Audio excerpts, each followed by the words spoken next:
Hello, and welcome to episode 31 of the Kennedy Americans podcast. I'm Lori Spencer. Welcome, everybody. Glad to have you here. We are live on X today, formerly known as Twitter. This is a way for us to connect with each other live in real time. It's a place for Kennedy supporters and the Kennedy curious, Kennedy campaign volunteers and staff to get together and talk about the issues, what's going on in the news, and anything else you want to talk about. I love these live spaces because it lets us interact with one another in real time. We do repurpose these after the space ends into a podcast. And that podcast goes out to a variety of different platforms because not everybody uses X. A lot of people don't know how to use X spaces. So we like to, get it out there on other platforms like YouTube and Rumble and all the various podcasting platforms so that everyone can enjoy it. And if you're not already, please do subscribe to our YouTube channel. That's at youtube.com/@, got to get the little @ symbol in there, at Kennedy Americans. And you can also subscribe on Rumble. I recommend Rumble because, of course, YouTube likes to censor Robert F. Kennedy Jr., and they have actually removed several episodes of this podcast. So if you want every single episode going all the way back to day one of the campaign, we were there in Boston last April 19th, and we've been covering the campaign every step of the way. We usually put a new episode out every week. You can find those only on Rumble because other platforms have in fact censored several episodes. So I would encourage you to please subscribe to the Rumble channel. That's at rumble.com/Kennedy Americans. So welcome again, everybody. Let's get started. I don't even know where to start. It's been such a crazy week. Those of you who work on the campaign as volunteers or staff, you've been inundated this week, absolutely inundated with attacks coming in on RFK Jr. from both the left and the right. The Biden campaign, the Democrats, they're throwing everything they can at him. Donald Trump got in on the act again this week.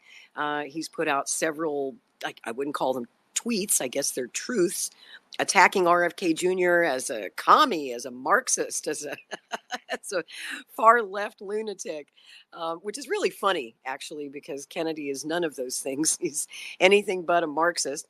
And then you had Keith Olbermann attack vice presidential running mate Nicole Shanahan last night in a tweet calling her a fascist, a right-wing fascist. So they can't seem to make up their mind. They can't get their smears straight. So we'll talk about all that. We'll also talk about the attacks that have really been hot and heavy on RFK Jr.'s position on abortion. Abortion is one of those issues that you just can't make everybody happy on, right? It's obviously a very divisive issue. I consider it a culture war issue, guaranteed to divide the electorate and keep them fighting with each other. Issues like that, gun control, the Gaza war. Obviously, there's a concerted effort, I believe, being made not only to divide America over these culture war issues, but also to divide the Kennedy campaign itself and to keep us fighting with each other over our varying opinions on different subjects, And the beauty of this campaign is that we welcome many points of view. Oftentimes we have people within the campaign or even on staff who disagree with Bobby's position on one issue or another. And the nice thing about this campaign is they're still welcome here. Any other campaign would probably fire you for that, right? But this campaign is very different. This is truly a radical experiment in politics, and that's what makes it so exciting. And Michigan, chime in there, buddy. How you doing today? I'm doing well, Lori. How are you? I'm great, thanks. I'm happy you're having the space. I was actually just looking around for a space to join, and I saw you sent the message. So I'm with you. I think that the threat of RFK Jr. It obviously isn't. When we say that there's a threat there, it's not electoral. He's threatening the establishment or the uniparty, which, like you said, benefits from us being at each other's throats all the time. How can we pass anything if we're too busy fighting with each other? How can we challenge any of the norms if we're too busy fighting with each other? And so when I say RFK Jr. is a threat, that's what I mean. He's a threat to the overall, this establishment, the system built on keeping us down. And so it's no surprise to me that now, as he becomes a real threat electorally, like in the Electoral College, which they said would never happen, right? Now they are actually spending a lot of time and money. He's living rent free in their heads on both sides of the aisle because they're thinking, how do we stop this guy from taking us on and from exposing us? Because he is not holding back on who he exposes. And he's not attacking them personally. He's attacking them politically and going after their past moves. I think it's really smart, and I'm really excited for where we're at in the campaign right now, because as many people as are seeing, oh, he's so pro-choice, he's an extremist, he's a pro. They're seeing everything backwards. Honestly, everyone's like actually getting a chance to actually figure out who is RFK Jr. though, even though the media is spinning it 10 different ways. But I'm And super even if excited. Facebook is censoring the new film that just came out, Who is Bobby Kennedy, which I love that film. It's like 30-minute documentary, and it's really hard to condense such a remarkable life into only 30 minutes. But if you guys haven't seen it yet, It's Facebook amazing. it is great. And Facebook, of course, is censoring it. I don't think YouTube is censoring it. Thank goodness. I'm kind of surprised they're not. Do you But think they're it's going to out be there. successful in the lawsuit? That's a good question, my brother. It's really hard to sue big tech and win. Bobby's got several lawsuits going right now against Google, against YouTube, against Facebook and Instagram, Meta. And of course, the judge in that case, as we talked about on a previous episode of this podcast, the judge in that case is a Biden appointed California judge who loves vaccines, loves Joe Biden, and is doing everything that this judge can to sabotage the case, and in fact has put off discovery in the case to begin after the election, which kind of defeats the purpose of the whole lawsuit, right? If it's election interference, it'll be kind of a moot point after the election, and the case won't even begin, pretrial won't even begin until March 2025. So at that point, the judge could just toss the case and say that it's a moot point. You see how that works? That's the game. And aren't they mad at Trump for that exactly? For trying to Exactly. push this all past the election? Like, oh my gosh. And then suddenly nobody cares anymore, right? Because it's a moot point. Doesn't it never ceases to amaze me, the hypocrisy, or like, yeah, the double-edged sword there, where they'll say something and then when it comes back to them, they'll totally just ignore it and pretend it doesn't apply to them. I'm like, come on, where's the logic here? Where's the common ground? Well, it's just exactly what they're doing with the vaccine mandates and the vaccines, right? I mean, just this week we saw AstraZeneca pulled their product off the market, even though we knew 3 years ago that there were problems with the AstraZeneca vax. And it took them 3 years to actually pull it off the market quietly, as quietly as they possibly could, because they just, they don't want to take accountability. There hasn't been any accountability yet. And I have to be careful what I say here when I talk about vaccines, because we're going to put this podcast up on YouTube and Facebook, and those are the two most censorious platforms when it comes to any discussion of the vaccines. So as much as I hate to ask people to hold back what they really think about it, if you could maybe choose your words carefully so we don't get censored again on that. And speaking of censorship, if you guys haven't seen the new film yet about Robert F. Kennedy Jr., I hope you'll watch it. You can go directly to the website whoisbobbykennedy.com, and you can watch the film for free. It only takes 30 minutes out of your day, but you'll come away from it, I think, with a greater respect for the man, and you'll feel like you understand him and that you know him. And I understand that people don't always have 2 hours to give to a feature-length film. There is a feature-length documentary as well that came out recently called The Real RFK Jr., and I think you can watch that one for free. I don't know if you have to pay to watch it or not, but both films are really great, and I highly recommend them. And anybody who'd like to speak, please do send in a speaker's request. Down there in the bottom left-hand corner, you'll see a button that says request. And once I see you, I'll just add you to the stage, and I'll try to come to everybody in the order that I see them. And I see that Faye's got her hand up. Good afternoon, Faye. How are you? Hello, Lori. Hello, everybody. Yeah, I just couldn't wait to talk about this subject. Um, for me, it's always the hypocrisy. And we have to be really careful because it's really easy to go down, to dive down into it, and just remain there, swim there. You, either you're going to tell people what to do with their body or you're not. And I understand that it's another life affected, and all of that. And anybody that knows me know that I absolutely love children. I wish that everybody, because I understand the blessing that children are, and it took me to mother for a while to understand the gift that a child really is. And I wish everyone could experience that. Truly do, because for me, and I'm not saying this is true for everybody, but I don't think you really know love until you have a child, and you watch a child love you. My children taught me how to love. My children taught me what love was and the love that I'm supposed to expect from other people. So I love children, and I understand the value that they add to our lives. So I wish nothing ever happened to a child. And I wish all children lived. I posted a song that Nick Cannon did years ago called Can I Live? And it's a song about abortion, where his mother was going to abort him and changed her mind and ended up living. And the song is about, look what I turned into, and thank you for having the courage to have me. So, Mm. and I don't want people to assume my position on this, but here's the thing.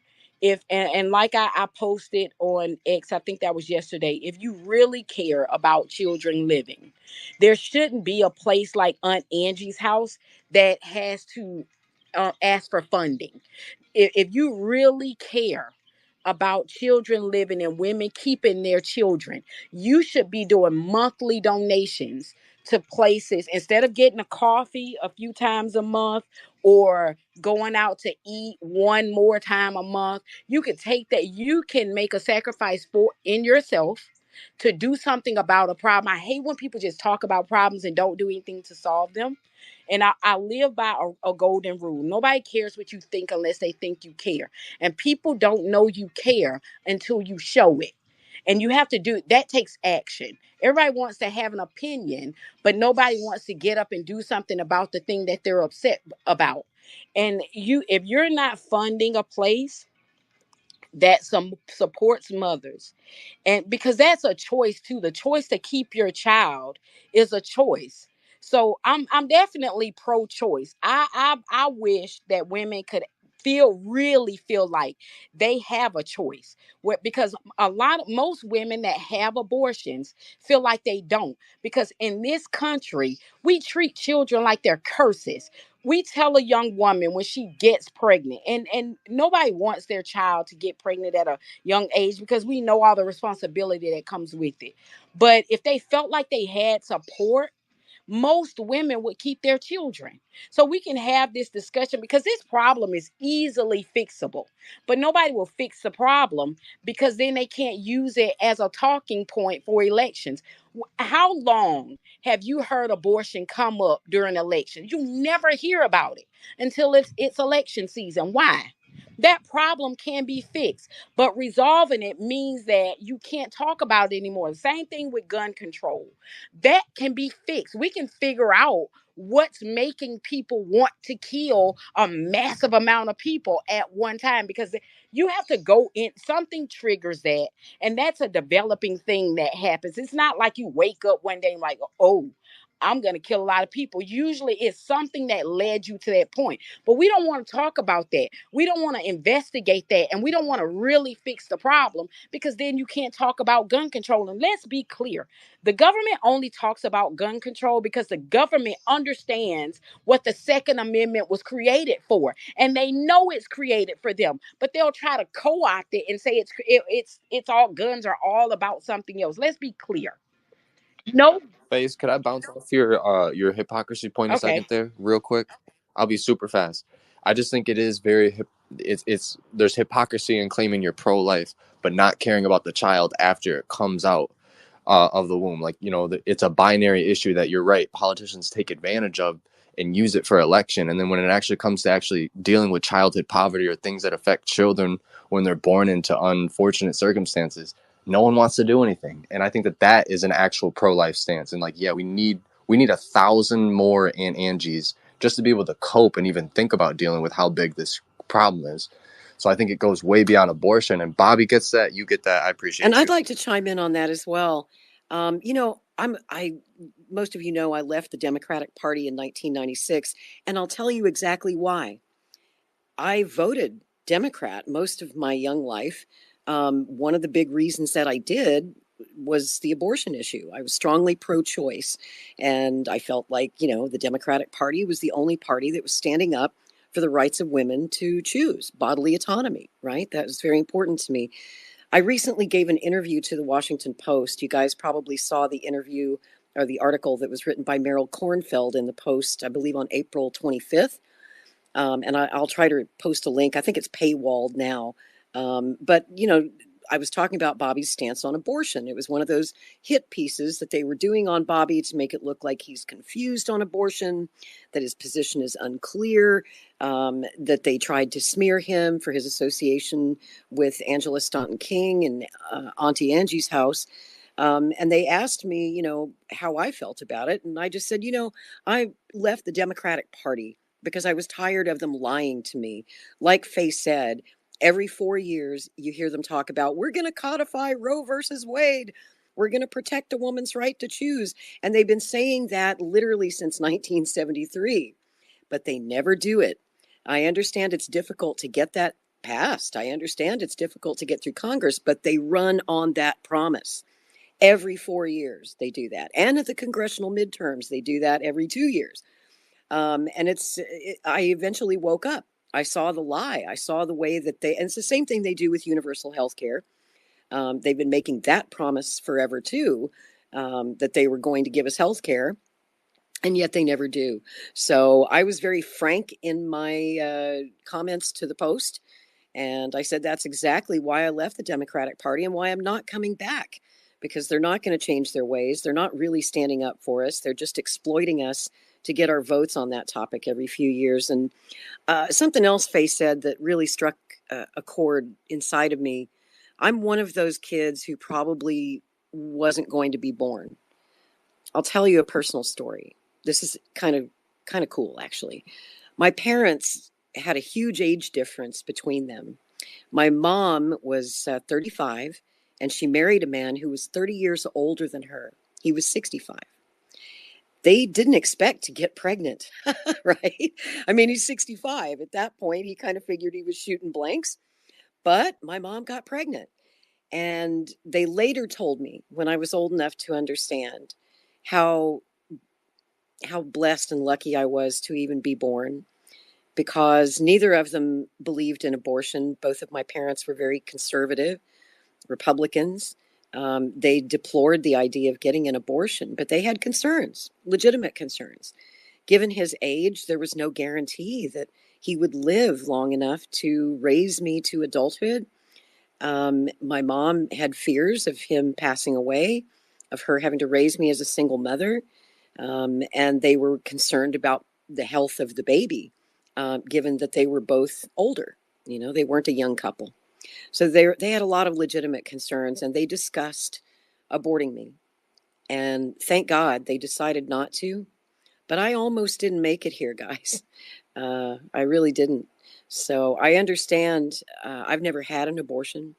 I'm so glad that I was never in the position to have to make that choice. It's the hardest choice that any woman ever has to make in her entire life. And I'm very sympathetic to any woman who's faced with that choice. And like Bobby says, so many children, unfortunately, today in this economy are aborted for the simple reason that the mother cannot afford to raise, or the parents cannot afford to raise the child. School is expensive. College is prohibitively expensive. And just the cost of keeping a roof over your heads and food on the table. It's very expensive to raise a kid. I would almost go so far as to say that you have to be wealthy to afford having children in America today. And that's a tragedy. But that's a tragedy that is not something an abortion law is going to fix one way or the other. Those are much bigger, more systemic problems. So I just wanted to share that. And Faye, back to you. Sorry if we interrupted. No, thank you for even sharing that, Lori, because that is personal. Um, for me, I have somewhat of a similar story, but some people know I have a 24-year-old, I have a 17-year-old, and I have a 4-year-old. So I had my son when I was 40, and in the last trimester of my pregnancy, I got sent to. I was, of course, high risk because I was 40, but I was also high risk because I had 2 cesarean sections before that. But I was told by a doctor that my child had, and y'all, I was in my last trimester of pregnancy. I was told by a doctor at a high risk clinic, because my doctor referred me to this clinic, that my child had a 50% chance of being stillborn. And I need to make a decision whether I was going to carry to term or terminate my pregnancy. A doctor told me that at a high risk clinic. He told me that because of my age. And he said there was additional fluid around my son, and my son was growing too fast because he was a huge baby. And they told me that they had some concerns with his mental development, and because I was so old that I needed to make a decision.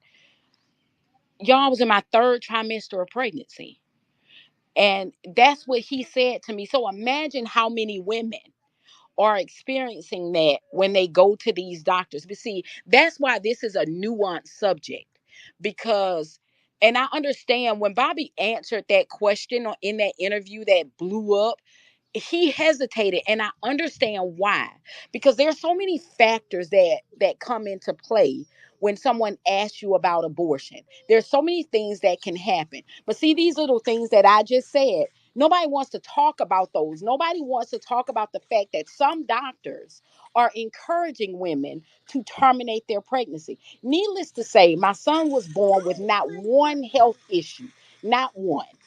And I'm Oh, not gonna thank say God. the other thing, that the reason why my son he's really healthy, he's very muscular for him to be 4. People ask me why my son looks so strong.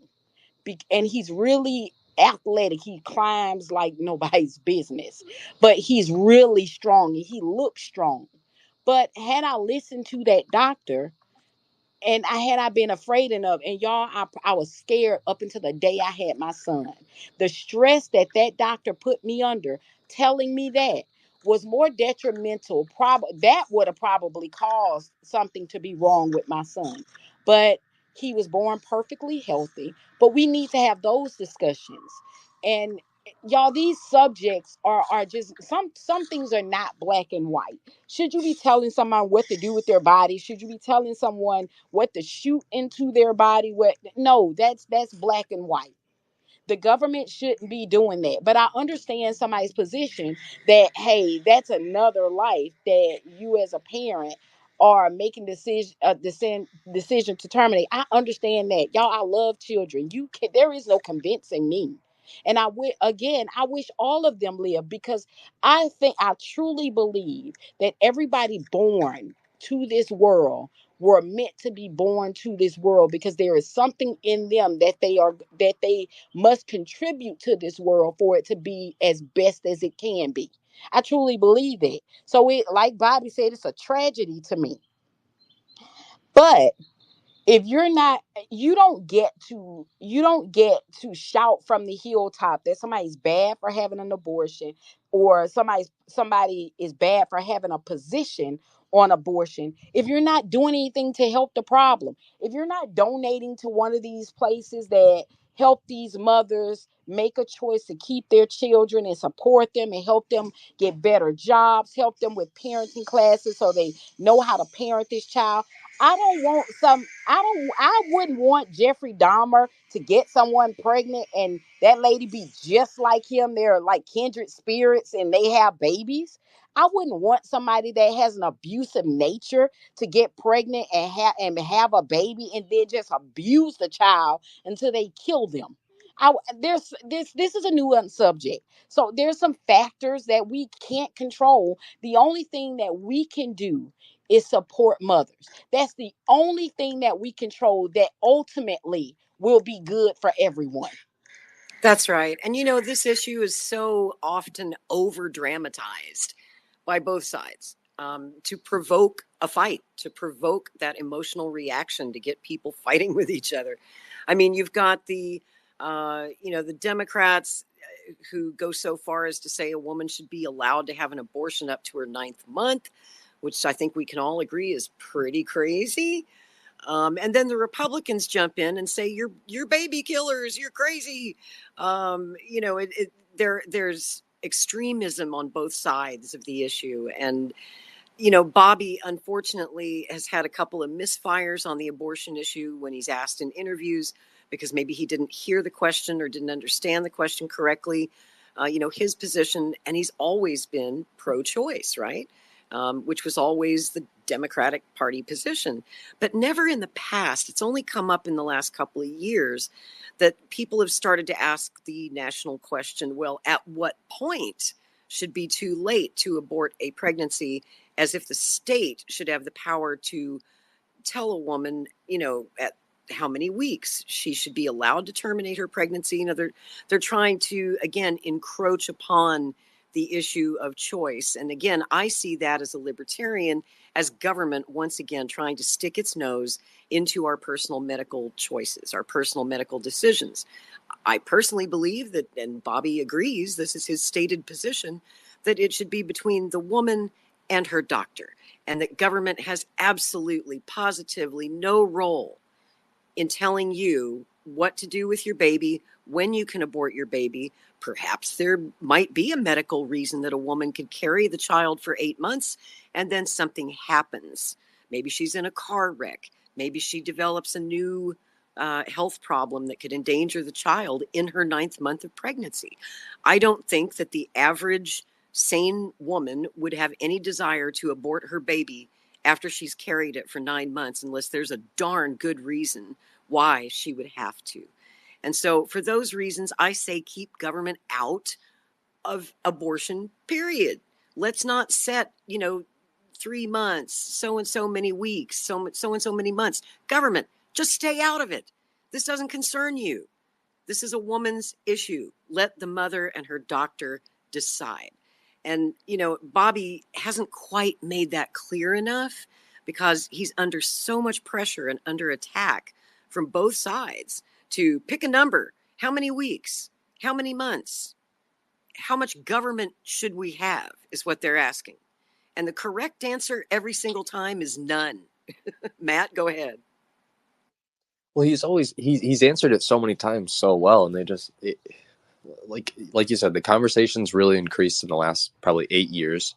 But so has the polarization, so has these more binary conflicts, more binary issues. Like you said, M4A, like promising things that aren't actually going to happen, but we'll fight over till the death of us. A hill worth dying on. They're giving us several. He's answered it so well so many times that he stands for bodily autonomy. So, like, if you take away the woman's right to an abortion, what else can you take away from her? Yes. If that's her right. And like you said, the Democrats are really, really feeding off of this. Since 1973, they've been saying, oh, we're going to codify Roe v. Wade, but they haven't done it. And they know they're not going to do it. So someone like Bobby showing up and saying, like, this is there's a lot going on here. It's more than just a binary conflict. I think that's why he's being attacked so hardcore right now. And that's why he can say it as many times as he wants, but what's going to come out in the shorts and stuff like that, and what the DNC is going to produce, is him taken out of context. And that's why I try not to be disheartened by this. I actually am very excited, because the more they take him out of the context, or the more they take him out of context, and the more they do hits on him, it shows me that they know he's a threat, and they know he's creeping up on him in the polling, and in the electoral college, with ballot access. That's right. And they're even attacking Trump. Republicans, some of the really far right fundamentalists, they're even attacking their own guy now because they don't like that he's Isn't he moving more pro-choice? to the center. He is pro-choice. He's been a Democrat his whole life, so that makes sense. And and y'all, it's so weird to me. It's really weird for you to constantly ask a man what women should do with their body, like, and to do it Preach. like, that's weird. That's really weird.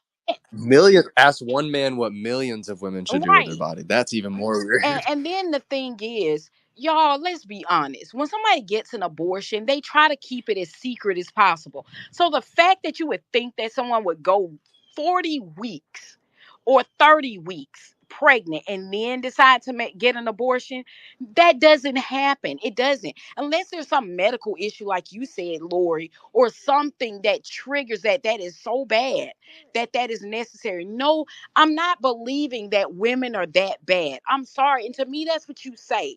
You're saying that women are so horrible and so heartless that they would carry a life on the inside of For them real. and That's an feel it insult. That's an move. insult for Exactly. sure. And they would feel this life on the inside of them, feel it move, and hear the heartbeat when they go to the doctor. And then they'll decide, oh, you know what? I'm 35 weeks. I changed my mind. Let's kill this thing. And that's never Nobody going to does that. happen. Right. I mean, Nobody does that. any woman who's listening right now, if you've ever carried a child, if you've ever had a baby, you know what I'm talking about what Faye just said about the bonding that you make with the life inside of you, the feeling of the heartbeat. You know, there's no way you're going to kill that baby at the last minute after you've carried it and bonded with your child for that long. At that point, you can't wait to bring a new life into the world. So, most women would not, they're not monsters, they're not baby killers. That's the way the other side tries to paint them, which I think is ridiculous. There has to be a really good medical reason. And also, a good doctor is certainly not going to let a woman who might be mentally unstable do that, even if it's legal. He's going to do everything that he can to convince her to go ahead and have the child if there's not a medical reason to abort, and then put the child up for adoption or find other resources. But yeah, to me, that's just a ridiculous argument. And I have to And point, Lori, yeah, go ahead, Matt. Can you hear me? The space might be glitching. or I I was just going can't to say, there's a hear. way we can validate this. So there's a chart that I just saw, and I'm going to go look for it. Yeah, Yeah, you're rubber you banding guys just a thumbs up if little, you can but hear me.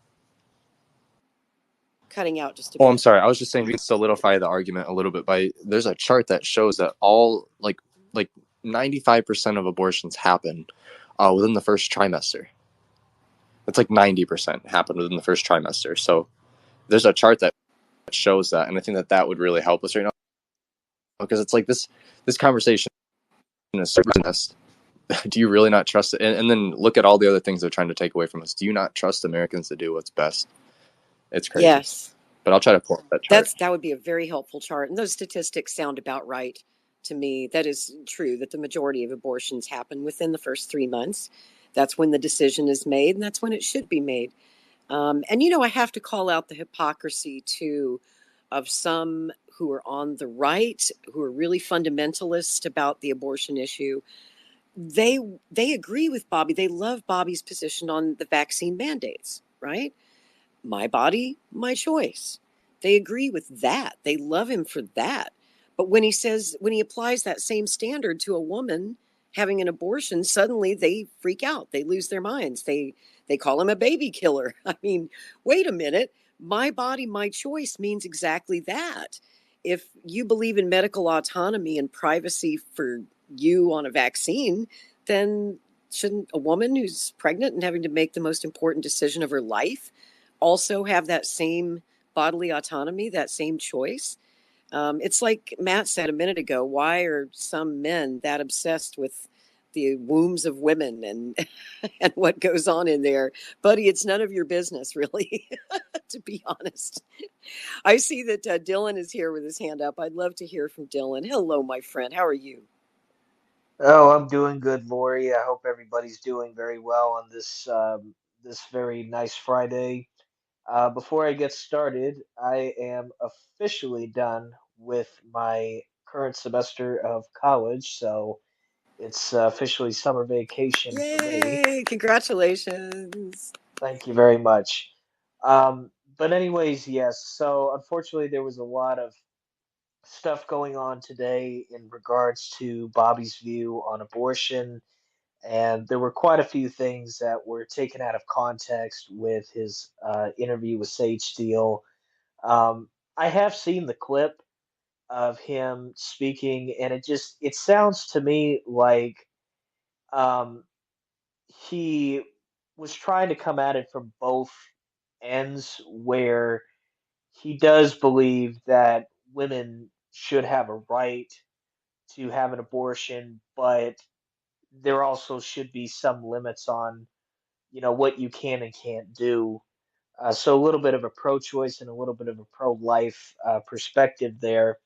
I have yet to review the More Choices, More Life prospects on the campaign website, but I will be taking a look at those later this evening if I am able to.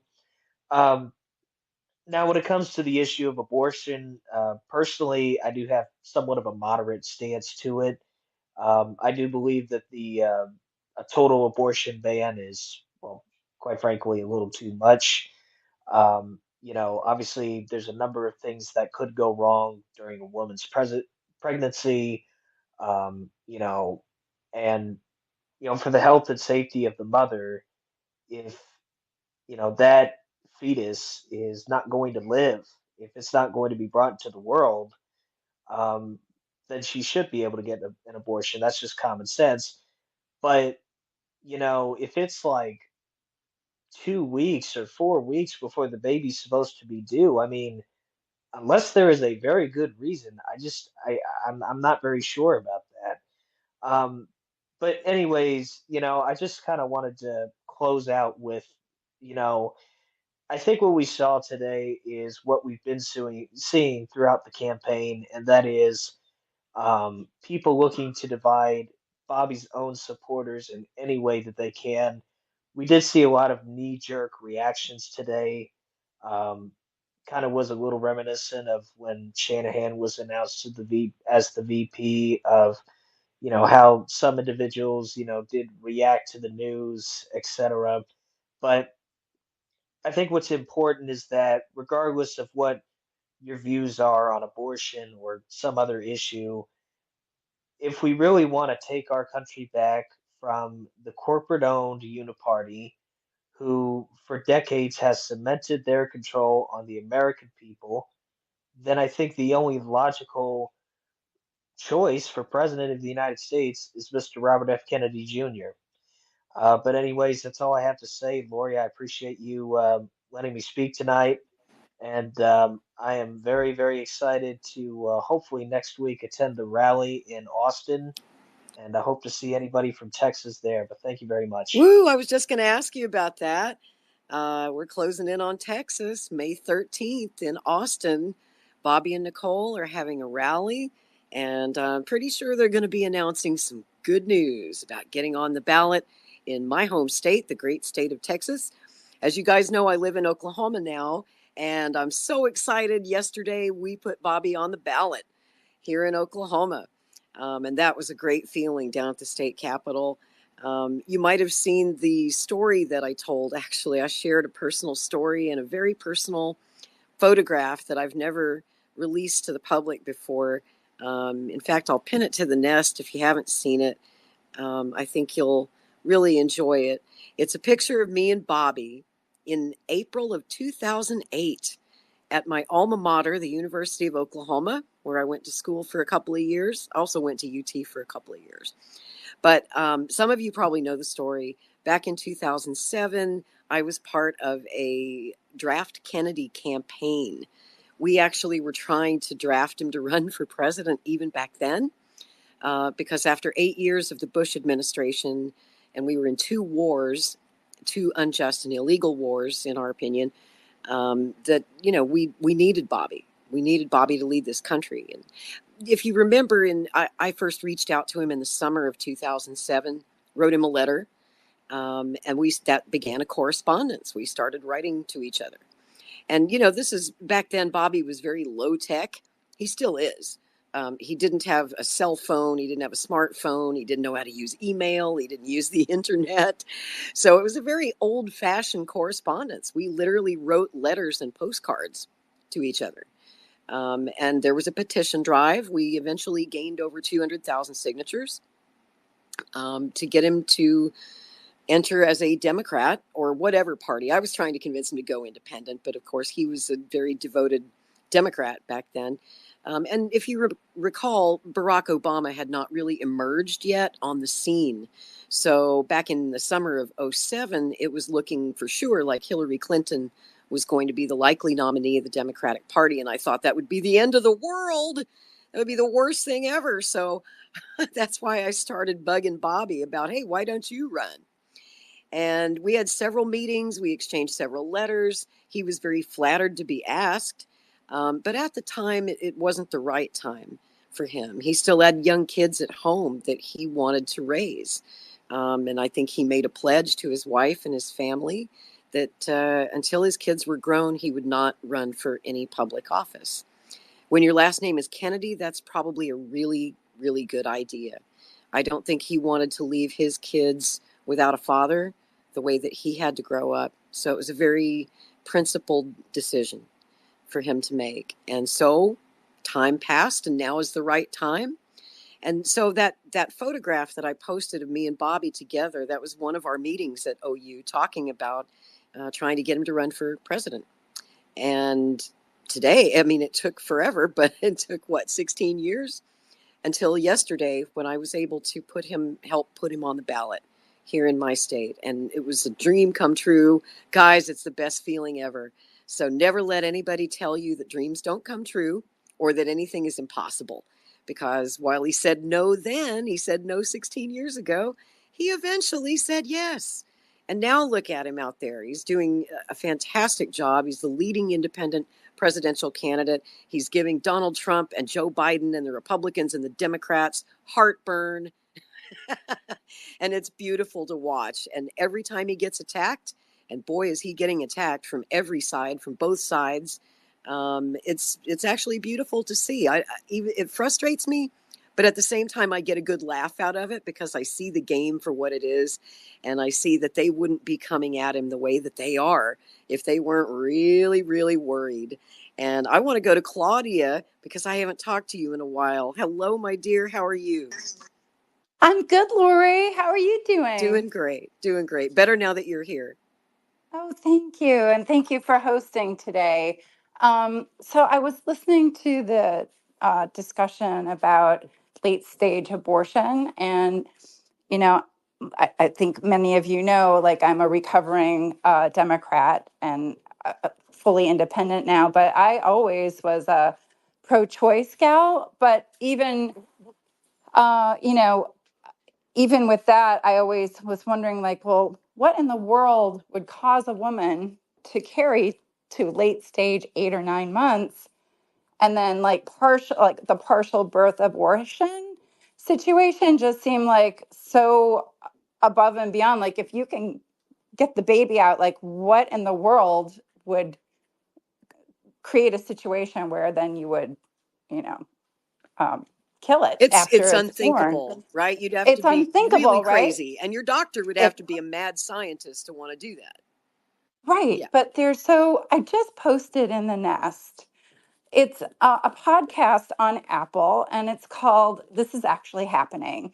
And it's a story about, oh gosh, it's so fascinating and it's hard to listen to, but it's one woman's decision to keep her baby, even though it was going to be stillborn and was stillborn for a long time. But she carried it to term and agonized over it. And she was like extreme right wing woman who was, had a lot of opinions about um, late stage abortion or any kind of abortion at all, and was, had several children. And it's a fascinating story and now she's Wow. an advocate for my body, my choice, even though she choose to keep it. She wants to advocate because she knew that she is a very privileged woman.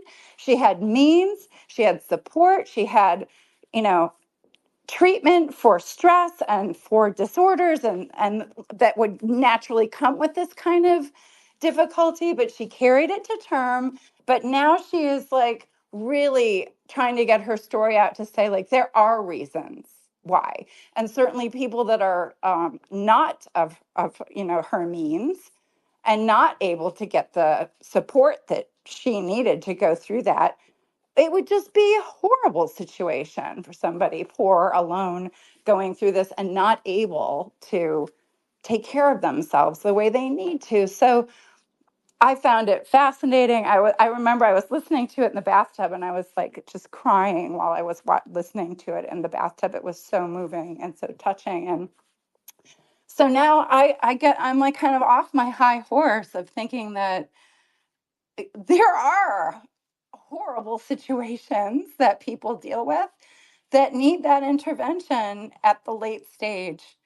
And certainly until we come into a time in America where we're going to support women through their pregnancy and beyond, this is definitely an option that can be utilized. So Yes. that's what I want to say. Yes. And it can I save the also life of the mother in some cases too. I mean, I agree with you that It late it it stage of, can. I don't know how that saves the mother if you're I don't but I just know that there are situations and I don't know how that works or why, but now I know that there's at least one reason why, and so it shouldn't be illegal.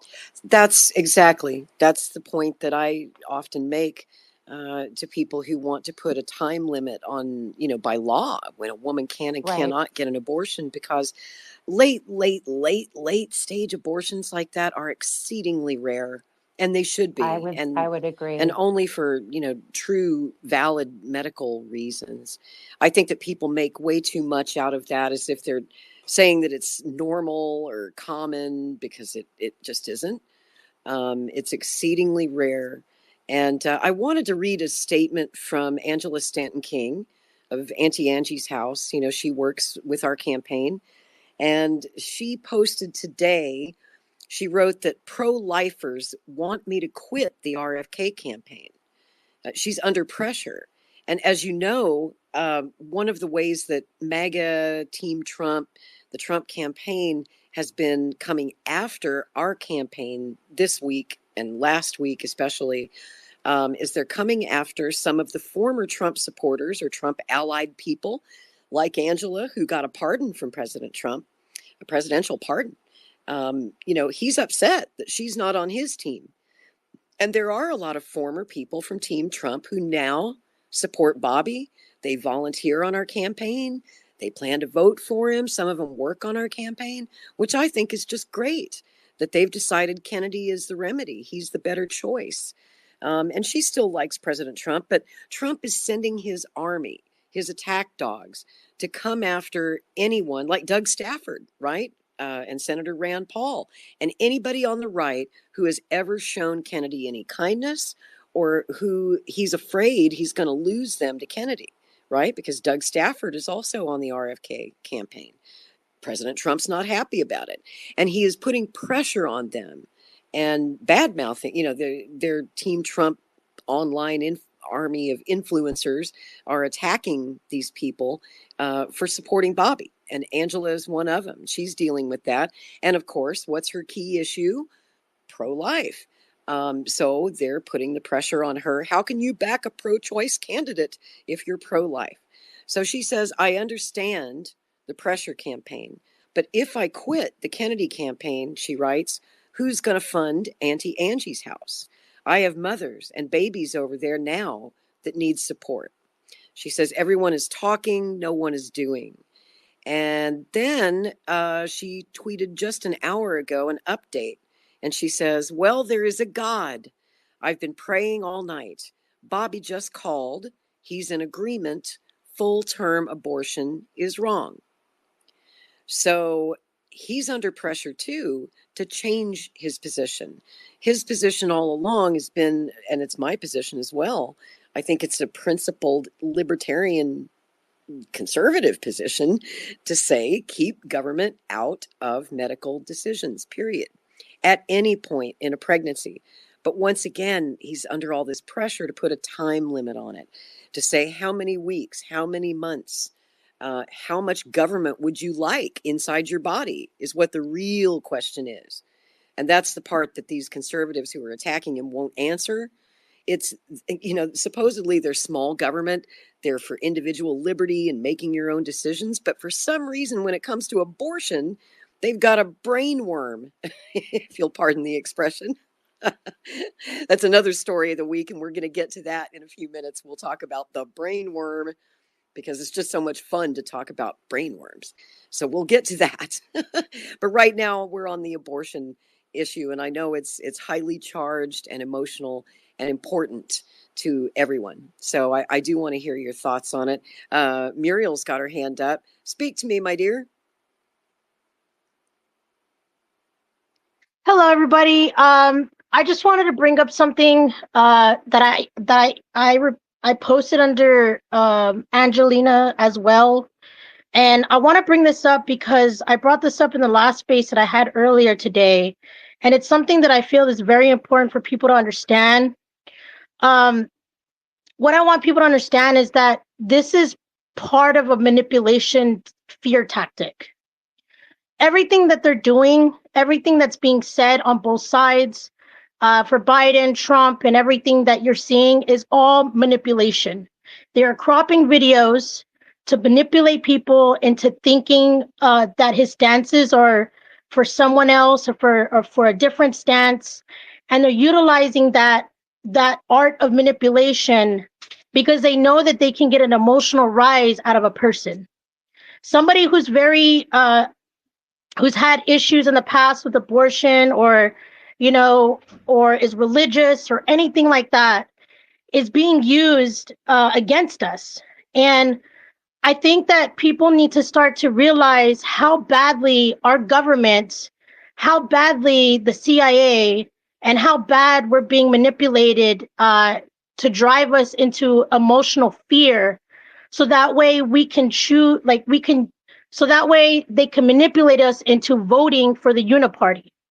That is the whole purpose of what's going on both sides. And that is the reason why Kennedy is running on truth.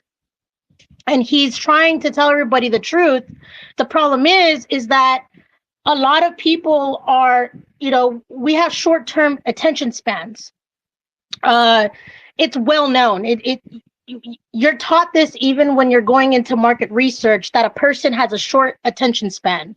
When you try to sell something to somebody, you have like a certain amount of time to pitch your sell. And if you can't pitch it, you already lost the person. It's what they're using to manipulate the people and make them think what they're thinking. And I talked about this in my space earlier at 10 o'clock this morning because I really think that people need to wake up and realize what's going on, and to see things out of the box and not just in the box, and to step back from your emotions and realize what is really going on. I highly believe that Kennedy's, when he did that whole thing that he did in that conversation about abortion stance, I really believe his mind was in a good space. I don't think he thought that, people would think that, we would abort children if you're pregnant at 6 to 8 month, pregnancy term. And like I said, if you look at everything, you can see even people that are in the campaign itself are also being manipulated by it. For example, Angela Stanton King. That really did a rise on her. She had an emotional impact. I mean, you can read it in her post. It impacted her emotionally to the point where she's like, well, people are telling me to drop out. And she started second guessing it. She even turned to God and posted that she prayed to God. Then she went to Kennedy and asked Kennedy, and Kennedy was like, no, it's wrong. No, I wouldn't say that. I wouldn't think that would be right to abort a child at 6 to 8 months. Like, technically that's murder. And the way I see it is I don't think Kennedy would think people would think that. I think Kennedy had the right headspace about it.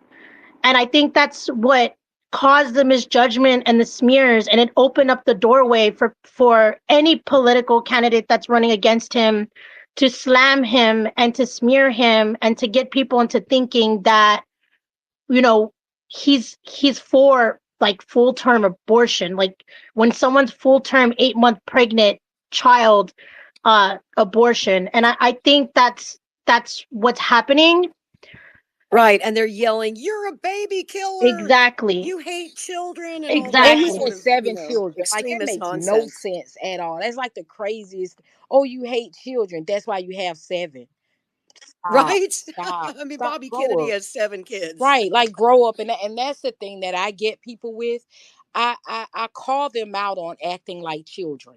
When you start calling people names, I'm like, what are you, 5? Like, really? Like, I'm an adult. I talk to adults. I don't argue with children. And sometimes you have to remind people that they are adults. You have to tell them, hey, look, get out of your feelings. When you get out your feelings, come back and talk to me. I do my kids like that. Don't try to talk to me while you crying. I can't even upset. I can't understand you, and I can't help you if you're that emotional. Go and calm down, get out of your feelings, and come back to me, and we're going to figure out how to solve this. And we need to stop acting like children. We act like children, and we wonder why our children are like running amok. And these children these days, you hear people say it all the time. Well, hell, look who raised them.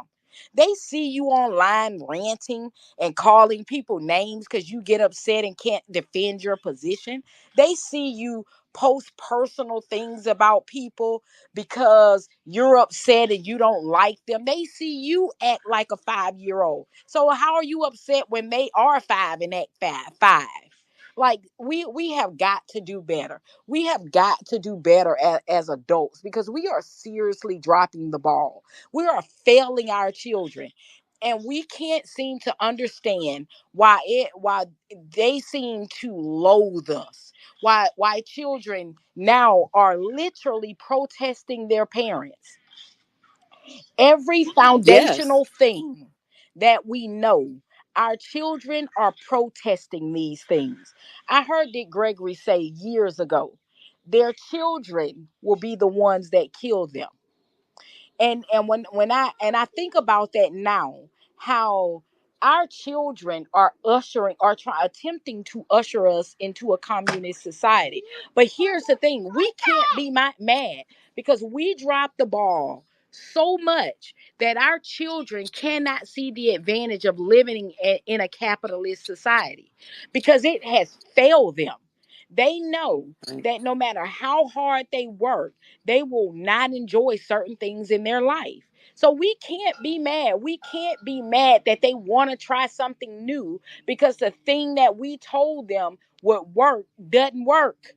We're like that, and that's the thing. They see us as hypocrites. And y'all, I talk to kids. I told you I love them, and I watch them and I talk to them. They don't respect us because they don't think that we deserve respect. They feel like we're cowards. They feel like we're hypocrites. They find out all. Do you remember, if you're a parent, you know this, when your child finds out something that you preach to them about that you did in your life, they start looking at you funny. And then some of them may even call you out on it, be like, when I did that, you did this, or you said this. We have got to start being real and stop being fake and stop being hypocrites, because that's where we are. We lie. We say one thing and we do another. We tell people we're pro-choice, but then we're pro-war. I mean, pro life, but pro war. How the hell can that even make sense? How can that make sense? It makes none. And you have to be careful that you're not a hypocrite. You can't tell your children don't drink, and then every night when you come home from work, they see you pour a glass of scotch. Like, really? And that's where we are. We want people to do what we want them to do, but we don't want them to do what we do. And that's the thing. And we have got to do better. We have got to do better. We have got to stop oh, I don't like what you said, so I'm gonna block you. Somebody actually said that to me. Oh, you didn't block me yet? I'm 44. I'm not 5. I'm not gonna fall out with you because I don't agree with you on one subject. Like, really? Grow up. You know how many people I talk to that we don't agree on everything? My family barely agrees with me on anything. You think I care what you think? I don't even care what they think. I care what they think. But here's the thing. I really don't care who they think I am. I care who they know I try to be. That's what I care about. Because I don't care about you things I can pretend on. I care about what you actually see me do. If you actually see me try to be a good person, you know that I try to do that every day. I care about that. I don't care about you thinking that I'm a good person. I care about you knowing that I'm trying to be one.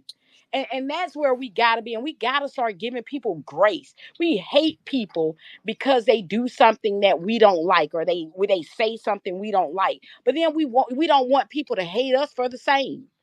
At least give people what you want in return. If you just live by that rule, if you live by the rule that you do not put out anything that you do not want, that's the only law that you need to govern yourself. Because and that's where we are. We're the most hypocritic society that we've ever been, ever in history. We just lie. We lie to ourselves. We lie to the people around us. And free speech, oh, we're all for it until somebody says something that we don't like. Then all of a sudden, now we want to shut down all the Jewish protests at the universities. But you were just crying about free speech during COVID. You pick your poison. Pick a side and sit on it. Don't be lukewarm. If you're religious and you're Christian, you understand this when it says in the Bible. Be either You hot or know, cold. and yeah,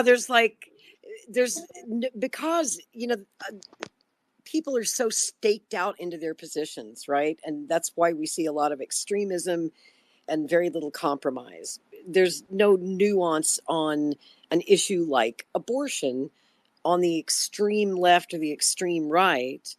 And, Bobby Kennedy's position, I think, is very nuanced. He's obviously encouraging mothers and wants to provide resources from the federal government to help them bring their children to term, to have their children, and to raise their children. He wants to give them more resources. I see that he has the nuanced position. He's not taking an extremist position, even though the left and the right are always trying to portray him as an extremist, right? Donald Trump calls him a Marxist. Donald Trump says that he's a far left lunatic. Joe Biden says he's MAGA, says he's like a radical far right guy, which he's neither. It's the craziest thing we've ever seen. And again, it's kind of funny. But something that isn't funny, and it's actually a real thing that is a common reason in uncommon circumstances, in the minority of situations where a late term abortion has to be performed. And I know this not from personal experience, but from my experience as a journalist. I've actually covered situations like this.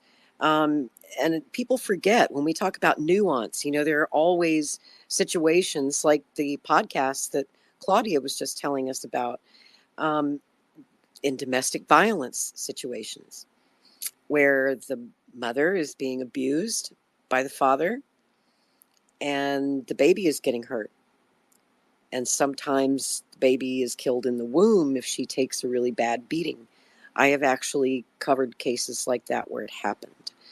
And I hate to think of a woman who's, as much as I love Angela Stanton King, and I disagree with her when it comes to taking the option away to make it against the law for a woman to have an abortion after a certain period of time, like say 3 months.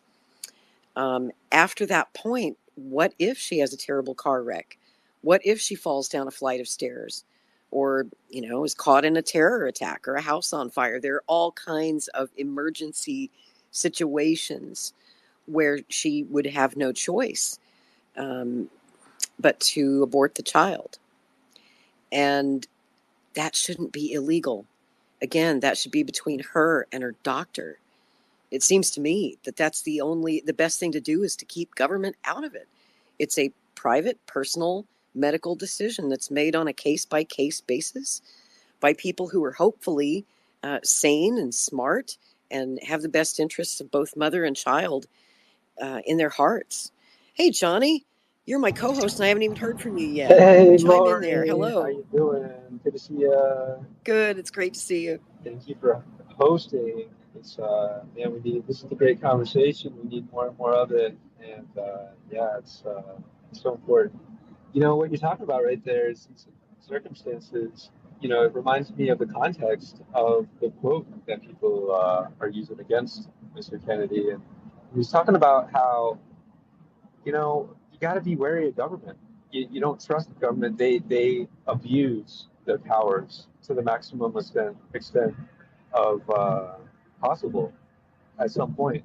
And so, we can see how they've gone after people with the IRS. I think about more miscarriages happen than abortions every year. And, I can see people trying to go after somebody who had a miscarriage. Oh, did they have an abortion? Well, you know what?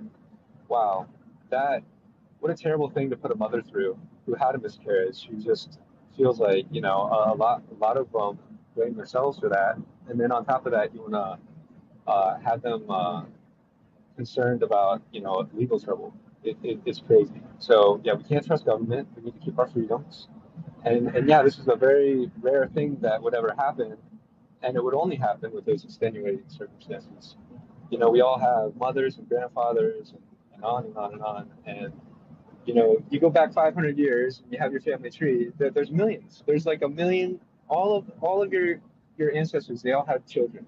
Okay, that's hardwired into us to want to take care of them. And yeah, to not trust the mother and the doctor and the pastor in that case, and to trust a DCF agent or a policeman, it's not right. And yeah, we need to keep intact our freedoms, what we have left of them. Absolutely. Johnny, one of the things I find interesting about especially the fundamentalists on the right who want to control abortion is, the whole argument they made to get Roe versus Wade struck down, though, was that they didn't want that much government. Of course, that's always the Republican argument. They didn't want the federal government involved in that decision-making process. They wanted to send it back to the states. Okay, well, they got their way. Now it's back to the states. But then you see the state governments, usually run by Republicans. I'm here in Oklahoma. That's one of those states that has an abortion ban. I think it's after 3 months, where it's illegal in the state of Oklahoma to do that.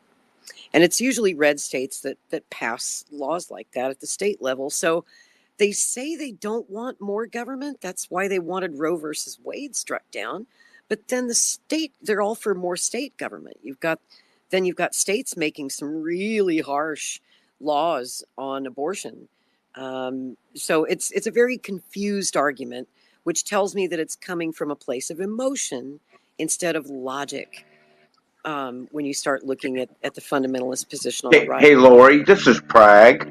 I've had my hand up for a while, and the Kennedy campaign in concept is great, and where he comes from, his back history. I posted it. I researched him. Everything seems really nice and shiny, and you know he has his issues when it comes to personality. I don't know if anybody knows about the first political debate and how the perception of being on TV destroyed a campaign all in one debate when there wasn't even the content of the debate. The problem that I have in all of this, you're talking specifically about abortion, is when the government steps into anything, it causes problems. And we already know this. It's just pretty much obvious. Now, we can't just separate the government from everything. Kennedy was in nonprofits and doing a lot of great things for the environment, and that was his keystone, sort of like Al Gore.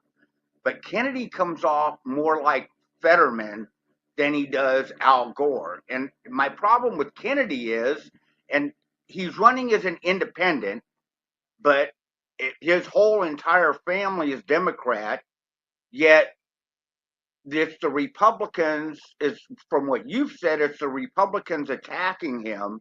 And I want to know from everybody in just a 15-second, your observation, who is attacking Kennedy? Is it the Republicans? Is it Trump? Is it the Democrats? Is it minor political parties? Because I'm not necessarily attacking Kennedy. I think they all suck. And I think they all need to go. And I think we need to all write in pragmatic as a protest vote, sort of a none of Whoa, hold on a the. second. Hold on. What exactly is pragmatic? Is that a person, a party? What When is you that? vote pragmatic, you're voting for policies, plans, and a platform. It's basically my pinned tweet. I can go over it with you, but I've spent 55 years refining this, so it might take a minute. And I didn't come here to plug my party. I just came here to say, that's where I'm at with this. And I'm not saying that we won't endorse Kennedy. We might endorse Kennedy. We might endorse Stein. I don't know. At this point, no. In my opinion, we need to all write in Prague, and that's basically a none of the above. And then basically, if we somehow come out ahead of all other 6 major candidates that are up there for the election, and more people vote or write in Prague in all these spots, then that'll send a clear message, and we'll have public support, and we'll be able to get something done in spite of them. Because I don't think they can do the right thing even if they want to. I think they're all scared to do the right thing. They don't want to lose their careers. They don't want to be murdered. They don't want to have all their money taken away. They don't, there's, they're just Those are all desperate. reasonable concerns. But Prague, it sounds like you're kind of bordering on breaking the rules of coming in and plugging yourself in your party. But to answer this isn't a space about RFK, but to answer your question, who's attacking him? Is it the Democrats? Is it the Republicans? The correct answer is both. He's under attack equally from the Democratic Party, and the Democratic Party has been attacking him since he entered the race. He originally ran as a Democrat. He's been a lifelong Democrat. Obviously, he's a Kennedy. But the party has been hostile to him from day one. They were rigging the primaries to make sure he couldn't win, that it wouldn't be a fair fight. President Biden refused to debate Kennedy, refused to debate any of the other candidates for the nomination. So he saw the writing on the wall, and he saw that the only path to victory was to leave the party that he's always loved. And that was a very difficult decision for him and the party of his family and his legacy. Well, So he still has. why wouldn't he at least go for the Libertarian Party? I'm sure they would embrace him in most cases, but the problem is he has so many policies that are either completely in line with the Republicans or completely in line with the Democrats, and he doesn't have a philosophy. There's nothing solid behind him. He doesn't have a voting bloc. He doesn't have a philosophy.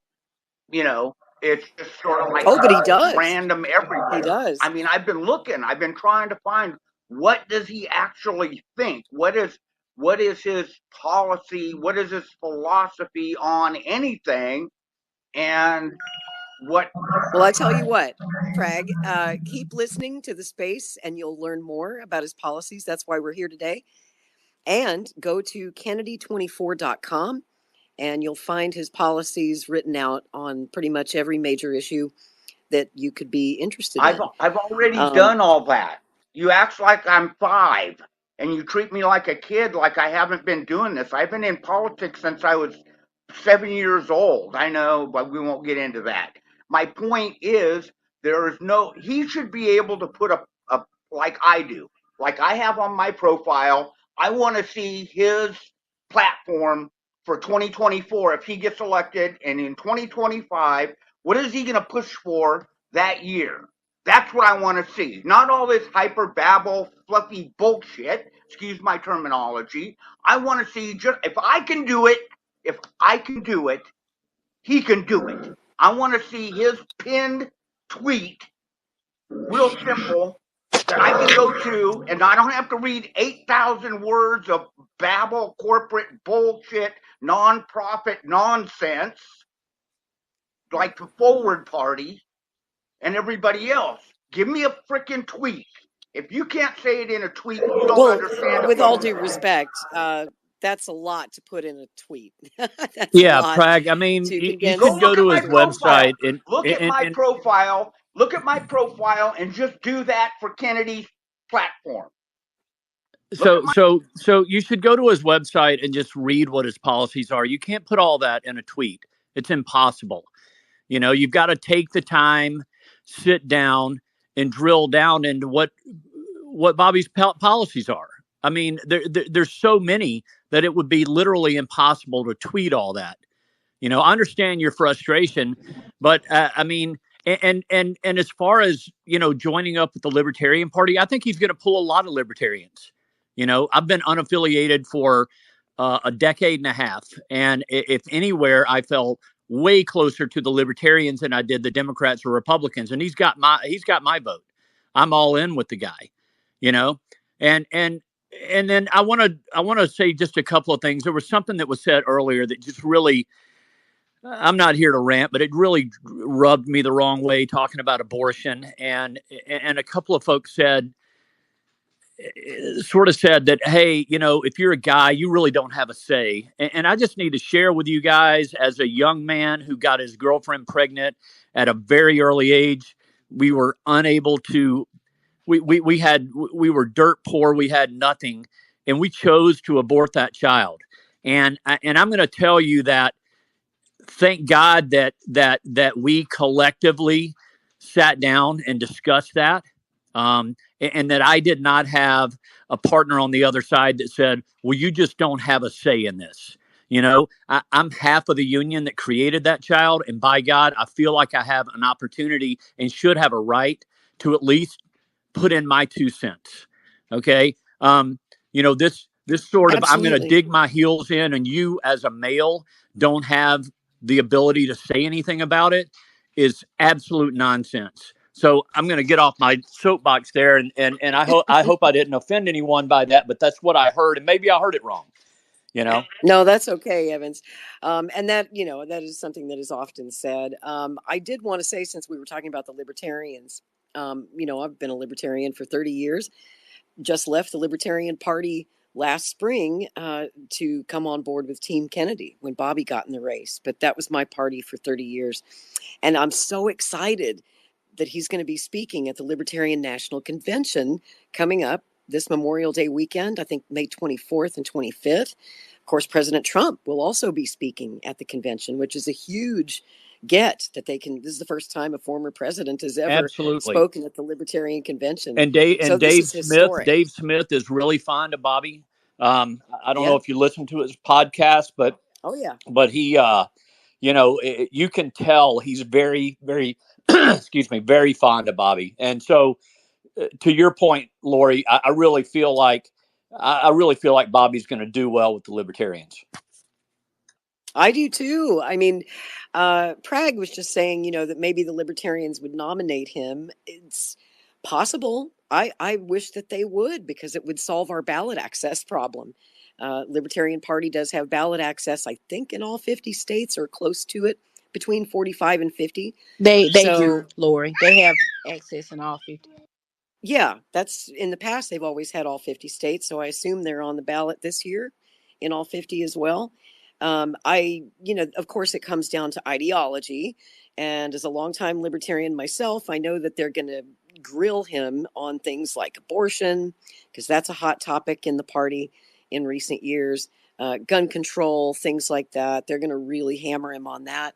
And that may be a reason that some libertarians would not nominate him, even though I think he's so closely aligned with libertarian ideology on so many things that there is broad agreement. And I think he'd be the best thing that ever happened to the Libertarian Party.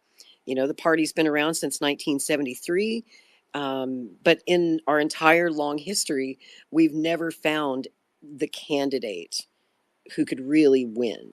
You know, we've had some great candidates. I think Harry Brown was the best libertarian presidential candidate that we ever had. He ran in 1996 and then again in 2000, and I was glad to vote for him. It was Harry Brown who brought me to the Libertarian Party all those years ago.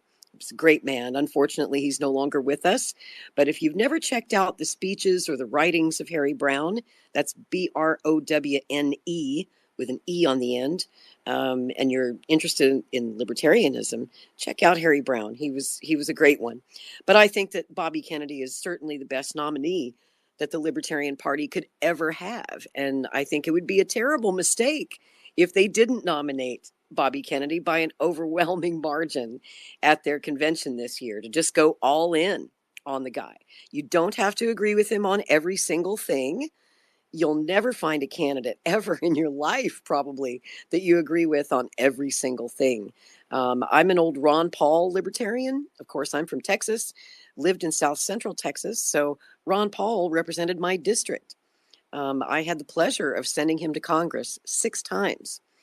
And he was always responsive to our concerns, answered every letter, answered every phone call. He was a great representative. He was everything that you'd want in a congressman. And I wanted him to be president. You know, I volunteered on both the 2008 and the 2012 campaigns. I was part of the Ron Paul revolution. And I wish that Dr. Paul would endorse him, of course. But Ron Paul doesn't endorse anyone. If you know much about Ron Paul, he's never actually endorsed any presidential candidate ever, as far as I remember. So I wish Bobby luck at the convention coming up later this month. I'm so excited. I wish I could be there, but I can't travel to D.C. for the convention that weekend. It's Memorial Day, so I have other plans. But he's put out a challenge to President Trump, and he says, "Hey, we're both going to be at the Libertarian Convention at the same time in the same city on the same stage. Why not have a debate?" So And he they has they challenged. gave them a time slot, so they actually made time at that convention to give them a slot to debate, so there's no excuse for not having one. Wouldn't it be great? I mean, that would just be spectacular. I don't think it's going to happen. You know, as soon as Bobby put out that challenge a couple of days ago, President Trump was asked about it, and there's a video clip. Some of you have probably seen it, and if somebody has it, please post it down in the purple pill to share it. But Trump responded to that challenge, and of course, he was already looking for a way to wiggle out of it. He was like, "Well, you know, Kennedy's polling numbers aren't quite there yet. Let's see how he does. Let's get those polling numbers up. Those are rookie numbers, kid. Let's get those numbers up, and then we'll see about a debate kind of thing."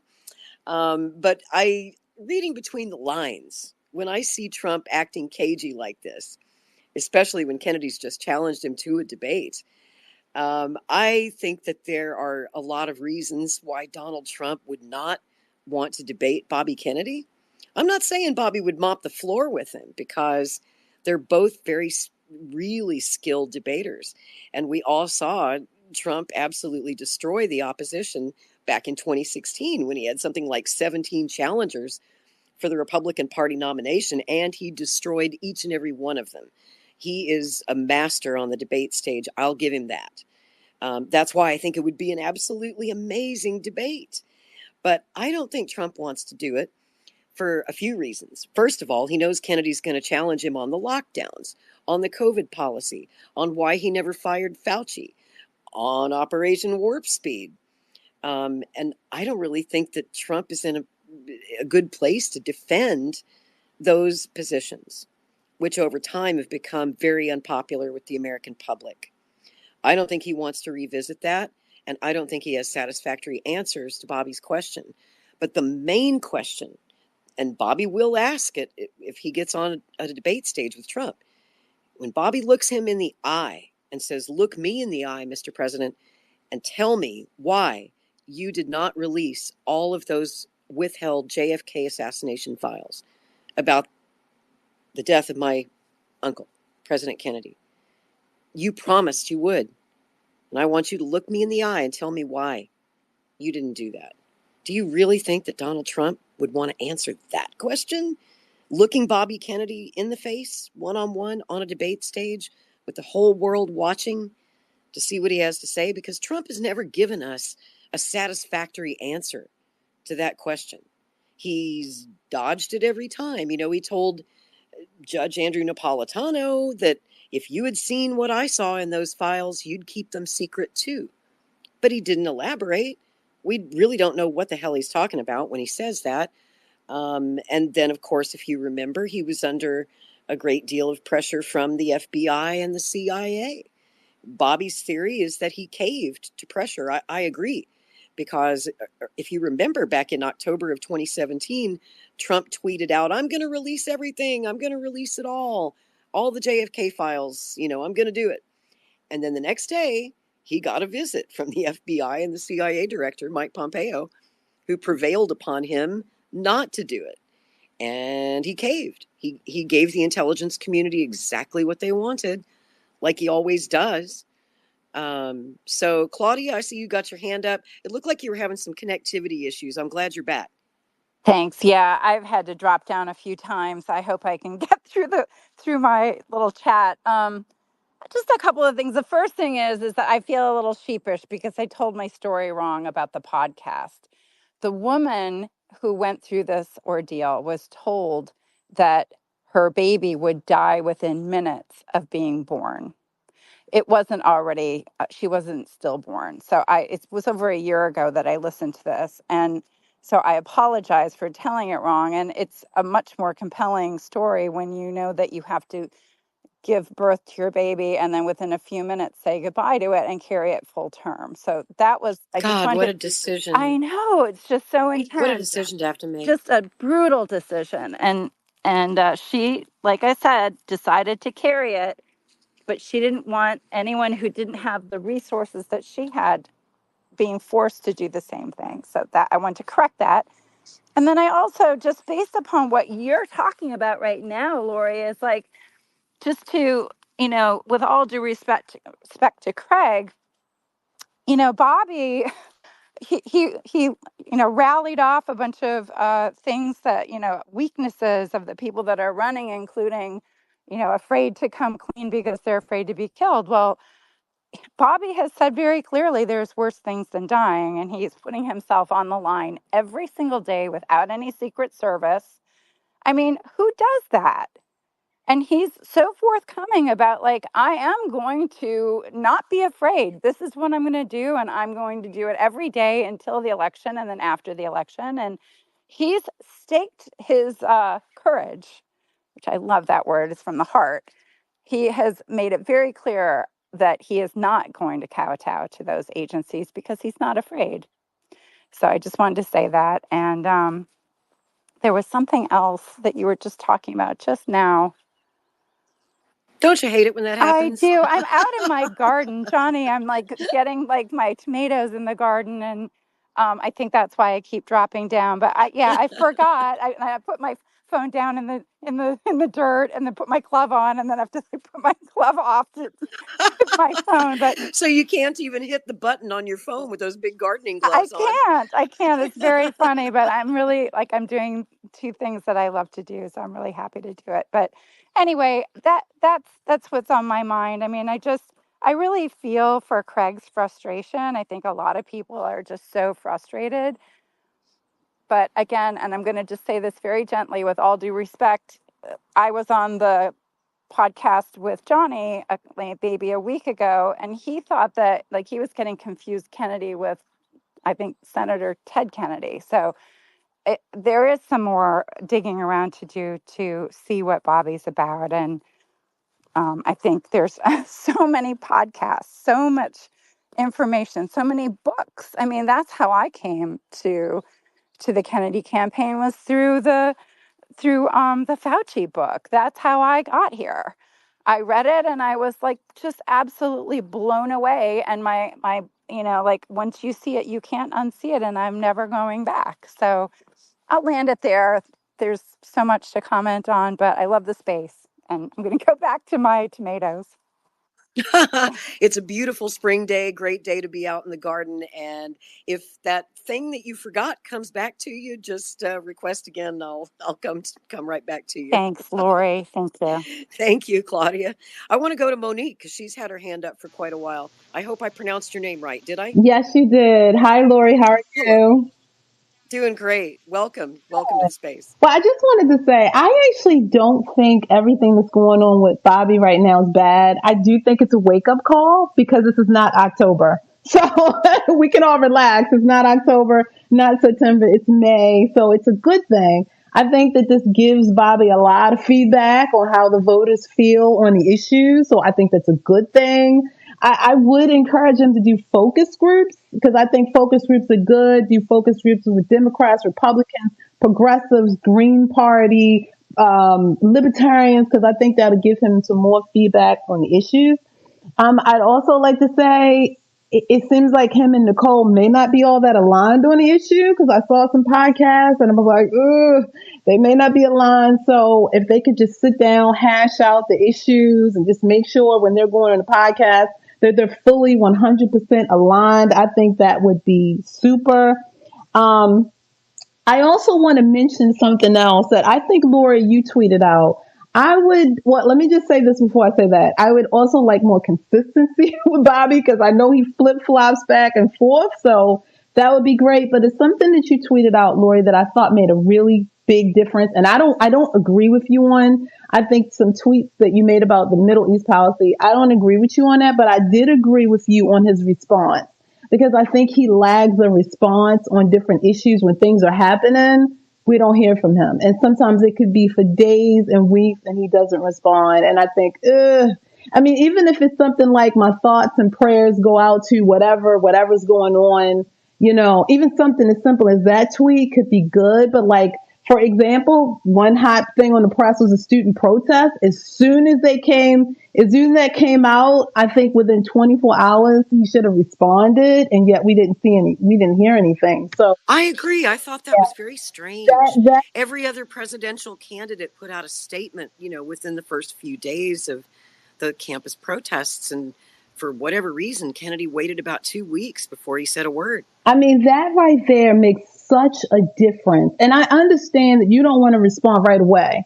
You want to give yourself some time to kind of get enough information. But within 24 hours, you should have something. I mean, it's something should be, okay, right now, thoughts and prayers, whatever. I'll give you another example. I live in Maryland and the bridge fell. That's a thought and prayer type of thing. It's like, okay, tweet goes out, thoughts and prayers to the people of Baltimore. Thank you, Bobby. Thank you. We appreciate that. Like that I want to see more of that from the campaign, like thoughts and prayers or something. And then maybe later on, send something else out. So I hope they're listening. I think those are the tips I got for them. Oh, and I also wanted to ask about Nicole debating at the convention, whether you thought that was a good idea since Vivek will be there debating the LP nominee. And I'll shut up. I'm not exactly sure how that's going to work. I guess that debate is set up after the nominating process, after they've chosen the VP nominee, but that's not very fair to Nicole because she won't have time to prepare she won't know who she's going to be debating until the last minute, and that makes prep hard for her to prepare any research she needs to do on the other candidate in a very short period of time. So it seemed, I'm a little confused about it, to be honest with you. I don't know how it's going to work. Any other thoughts from anybody on that one? Just chime in. You don't have to raise your hand. If you know anything, you want to add it. Nope. No, I guess everyone else is as confused as I am how that's going to work. But yeah, you bring up some really great points, Monique, about, I'd like to see that too. I'd like to see, even though Kennedy, isn't the guy who's really trendy or follows the trends, I think any major news story happening out there, especially a national tragedy or a tragedy that affects a city, a state, it would be nice to see more sort of in real time tweeting about that.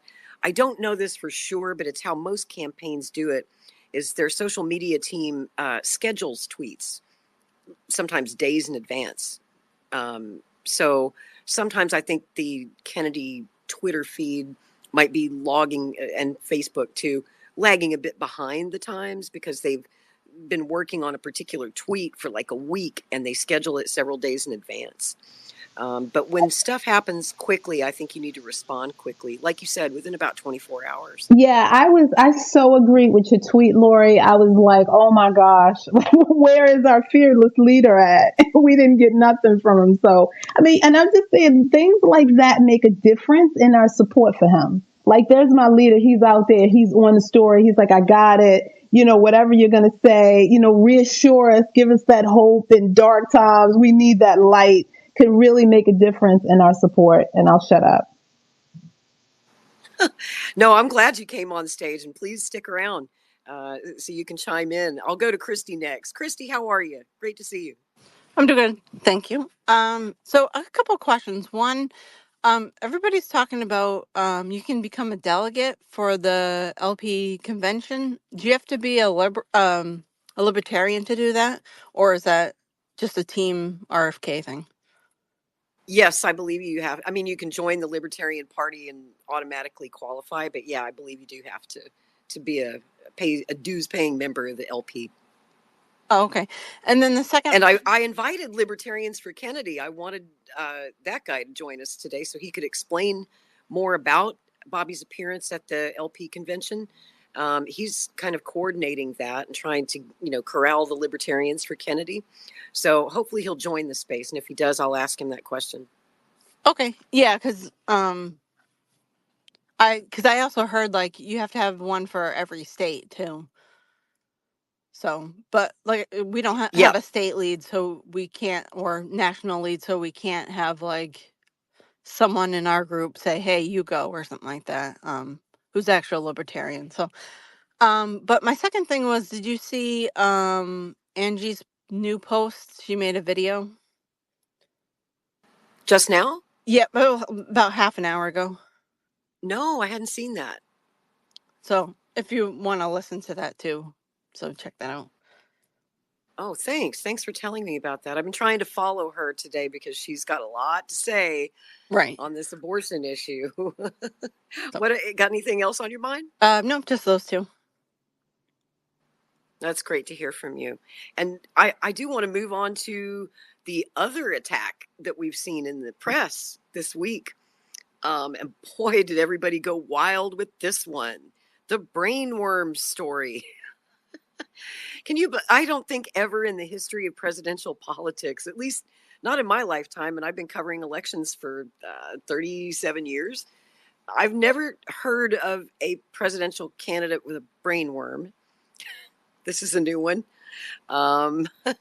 It's certainly unprecedented in the history of presidential politics. That story came out yesterday morning in the New York Times, and I saw it. They posted it real early, about 6 a.m., and I did a double take. I was like, "What? Brainworm? What the hell is a brainworm?"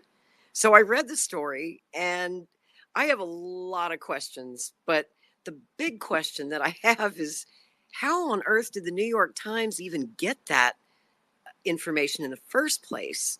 Because that was part of a deposition that Bobby gave in his divorce case when he was divorcing his second wife, Mary, who unfortunately later took her own life. They were getting divorced, and he gave that information about his brainworm, brain fog, some cognitive issues that he was having, some neurological issues. He told it verbally, so he self-disclosed that in the deposition to explain why he wasn't making as much money. He said it was affecting his ability to earn a living, which means, of course, less alimony for the wife. So that's the backstory on it. But I remember that case going through the courts, and I remember specifically that the judge sealed all the documents, because that's often happens, especially in celebrity divorce cases. And there are children involved. There were minor children involved. So to protect the privacy of those involved, the judge oftentimes will seal the case. And so those documents were sealed. They were not available to the public. And that brings up a question of, ethics in journalism. Was it ethical to publish that? Because it was probably a leaked document. There's no other way that the New York Times could have gotten a hold of that deposition. You see what I mean? It was under seal from a judge. That seal was never lifted, at least not as far as I'm aware. And those documents should not be available to the press. So that tells me that somebody leaked it to the New York Times, and there are very few people who could even have access to those documents. It would have to be an employee of the court who could access those documents, or perhaps one of the attorneys who was representing Mr. Kennedy or his late wife in the case, or perhaps a family member, maybe someone on Mary's side of the family, leaked it to the New York Times, because I understand that they had a very contentious relationship with Bobby during that divorce. Things got kind of ugly, as they often do in divorces. So I don't know how they got that document, guys, but it's illegal to leak that to the press. That's a private sealed court document. So I don't know if Bobby has any plans to sue someone for leaking that document. I appreciated the way he handled it when the story broke. He immediately talked about it. He was on a radio show that day. They asked him about it. He explained, he told the whole story. And for those who might have missed it, I'll try to recap what he said to explain the brainworm. This was 2010. This was a few months after his uncle, Senator Ted Kennedy, had just died of brain cancer. Bobby started having some strange neurological symptoms, like he was having some speech issues where he would have trouble finding the right word. He was having brain fog and just feeling not right. So he goes to the doctor to get it checked out. At first, they thought that he might have had a brain tumor, which had to be terrifying for him at the time, especially after just losing Uncle Teddy. So he went to check it out. And of course, he told the story about how they got the x-rays and they find these black spots on the brain. And then another doctor, he got a second opinion. Another doctor looked at the x-rays and said, those might be brainworms. And Bobby's like, excuse me? What? But I'm sure at that point he was just relieved to hear that maybe it wasn't cancer. So apparently it was concluded that it wasn't cancer and that it was a worm that got into his brain and died. And, it sounds really icky and strange, but it's not as uncommon as you might think. That sort of thing does happen. Like thousands of cases a year of brain worms are diagnosed. And it usually comes from eating undercooked pork. And of course, Bobby travels to some pretty far-flung parts of the world, in his work as an environmentalist and representing clients in lawsuits. He's often in places with very poor water sanitation. That's what he does. He's a water keeper. He's always working around polluted rivers and streams. So who knows how the heck he got those brain worms. But, the doctors all seem to agree that there's no lasting damage. He doesn't need to have surgery to have them removed. Basically, they just die. And if they're not pressing on a part of the brain that's causing any trouble, like if they are putting pressure on certain parts of the brain, a certain lobe, you could have seizures or other problems. But, his doctors have fully checked it out. He's assured that it's not a problem. Leave him alone. There's no need to have surgery. Just leave him in there. I know it sounds really crazy though, guys. And it was funny to see him tweeting about it yesterday and just having a good laugh. He's saying I could eat 5 brain worms and still beat Biden and Trump in a debate, even with a 6-worm handicap. I mean, that's funny. So I'm sure it wasn't funny at the time while he was going through it 14 years ago, but at least he could laugh about it now. And I love that about him. I thought he handled it really, really well. But, the question still remains for me, though, as a journalist. I have serious ethical questions with the New York Times as to how they got that document, who they got it from, and why they published it. Because, again, it just seems like an attack on Kennedy. You could argue that it's newsworthy. I guess it is. And it doesn't someone asked me earlier today, does it violate HIPAA law? The personal medical records that shouldn't be disclosed. But I think if I understand it correctly, I don't think HIPAA was violated in this particular case because it was a court deposition that Bobby gave in which he self-disclosed his own medical condition. So, and I don't know if there were any medical documents attached to the deposition because I haven't seen it. It's sealed, it's private. So if there were medical documents that were leaked to the New York Times, that could be a violation of HIPAA, but I don't know. It sounds like he's self-disclosed, and in that case, it wouldn't be a violation of HIPAA, if that makes sense. If there are any lawyers in the house, please correct me if I'm wrong. I see Evans has his hand up. Let me go to Evans next. Hey, thanks, Lori. Yeah, I think the pork tapeworm larva was. I mean, it was just it was laughable. Yeah, Honestly, and thinking for a moment that the New York Times is going to stand firm in any ethical way is also laughable. I mean, they're an arm for the DNC. I think that's widely known. They're going to go after Bobby and Trump as hard and heavy as they can. Just like Trump's going to go after Bobby. I mean, he's a street fighter. He goes after anyone and everyone that poses a threat in any way, shape, or form. I read a little bit about the tapeworm thing on the Free Press, which is Barry Weiss's Substack publication. She hasn't been overly kind to Bobby, unfortunately, but hopefully that'll come around. But at any rate, 11% of Americans have brain parasites. And in some countries, is that right? yes, yes, 11%? and in some countries, Goodness. over 60% of the population had. So it's such a nothing burger. It was just laughable. I remember when it broke, I sort of did a deep dive on that, and I was just like, of course, the New York Times would publish this. Of course they would. Of The course. Times, the LA Times, WAPO. I mean, all of those guys are going to come at him full stop, scorched earth. And I think that he probably knows that, and he'll just have to buckle up and get ready for it.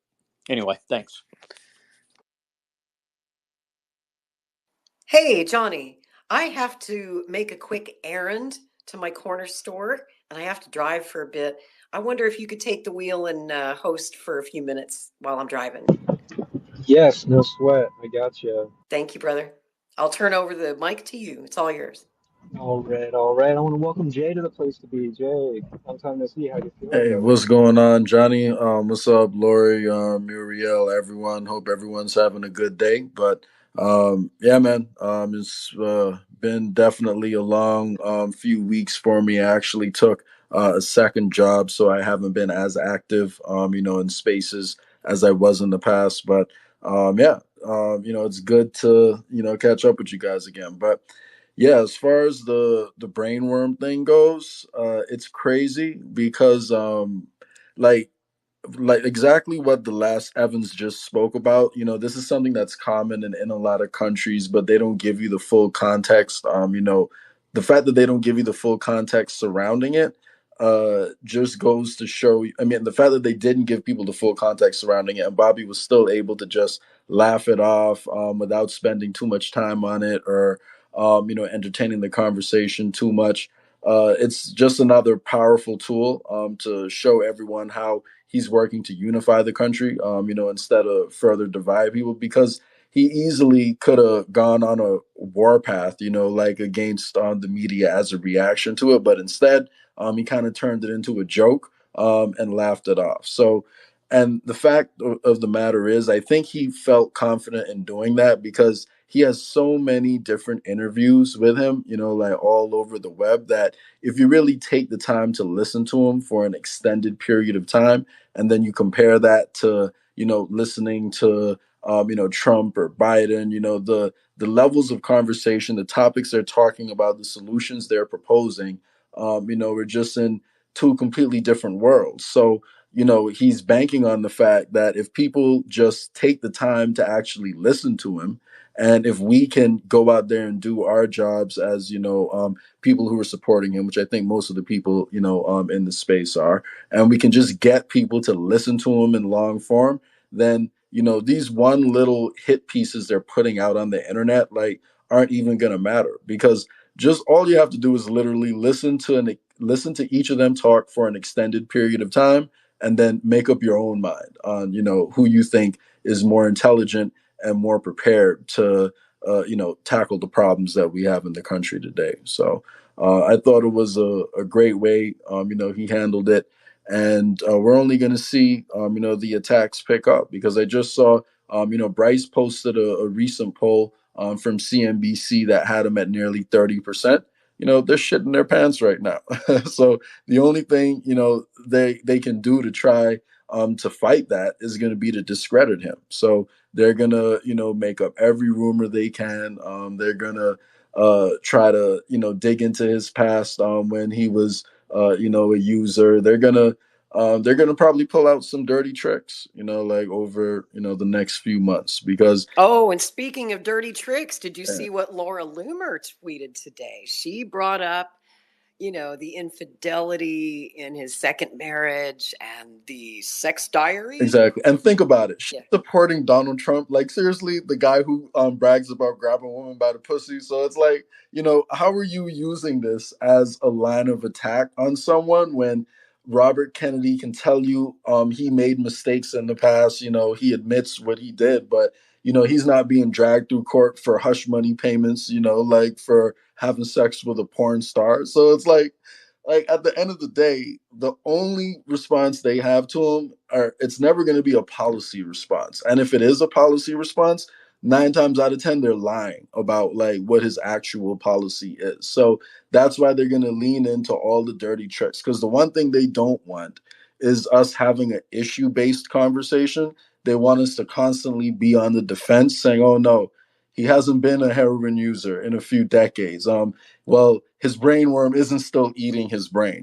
This is what they want us spending our time talking about instead of the policies that Bobby is actually pushing, because then you're avoiding having a substantive conversation at all, right? Like, and they don't want people to wake up to the solutions and to figure out we have more in common, than not. And that's their worst nightmare. So that's why they're pulling out all these tricks. So I expect that to pick up over the next few months. It's two flavors. It's two sides of the same coin. If you don't like Donald Trump, you can vote for Joe Biden. So that's who Laura Loomer represents, is the Uniparty. They got two faces. So that's one way that she can get away with it. And it is like it reminds me what Dennis Kucinich said, is that the Democrats would rather Trump win than have our guy Kennedy get in there. Kennedy's been fighting the bad guys who cut their checks. Okay, they represent the industry interests who are the root of the rot of the corruption in this country, which is choking us out. So, you know, Mr. Kennedy's coming for them. They're maximizing profits at the expense of our lives and liberties, and he's standing up to that, speaking that truth to power, and that's what they're afraid of.